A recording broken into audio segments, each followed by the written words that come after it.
Hey everyone, this is a personal update on day 2 for Ronnie and David. If you don't know, this was David's first trip on an airplane. His email to everybody was hilarious. He wrote, "The first flight to Rwanda scared the hell out of me. The plane was old and was making more noise than the engines themselves.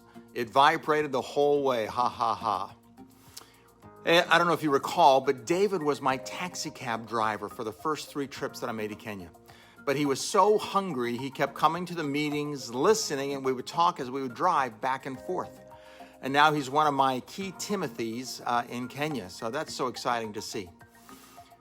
Day 2 went well. Ronnie and David gave it an 11 out of 10. Actually, Ronnie gave it an 11 out of 10. David said, no, it's more of a 10 out of 10 to be more technical. That's his humor. Here's basically how the schedule works. From 9:30 to 11 is the first teaching. 11 to 11:30 is a tea break. The second teaching goes from 11:30 until 1 p.m. Lunch is served from 1 p.m. to 2 p.m. And finally, a 2 to 4 p.m. teaching happens in the afternoon. On day 2, there were 45 pastors, 41 on the first day, 45 on the second. But Ronnie and David were afraid that they weren't actually getting the concept at the end of day 1, so they did a few things differently on day 2. First, they changed the seating. Instead of being in rows, it was in circles so they could interact with one another. They also incorporated games.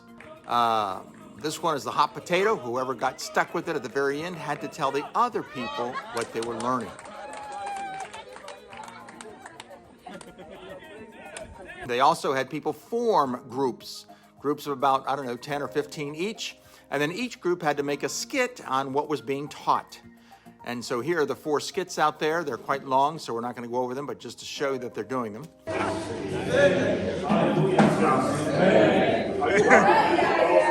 Finally, they had to teach it to others. And Ronnie and David said they were almost in tears as they heard what they taught being taught clearly by the pastors to the other pastors. They're also excited that at lunchtime, they could hear them talking about what was being taught. It wasn't chit-chat. It was about what they were learning. Also, at the end of the day, they're supposed to stop at 4 p.m., but they kept asking questions until about 4:40, which was huge because they like to get out of there on time.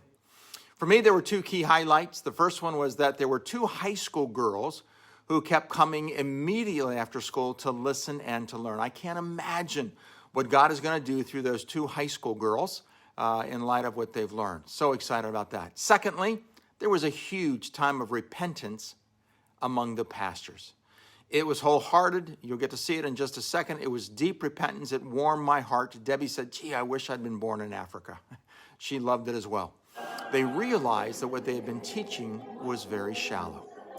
95% of the pastors are saying that this is a new teaching to them, but now it makes much more sense. They thought the primary goal was to get into heaven. Now they know the primary goal is to mature as a believer to become a part of the bride. Can't wait for day 3. Thank you for all your prayers. To the best of my knowledge, their kids are doing well along with their wives, even though Denka just said today that she's starting to get a sore throat. So please keep lifting all of them up in prayer. Well, Nemo's trip, let me give you a quick update on Nemo. There's bad news and there's good news. The good news is that God is answering prayers that many people have been praying for years. And that is, the Maasai are getting rain. After 4 years of drought, it's been raining. But unfortunately, the ground is so hard that it's causing flooding. And many times her vehicle got stuck just trying to get there, and they had to be towed out by a tractor.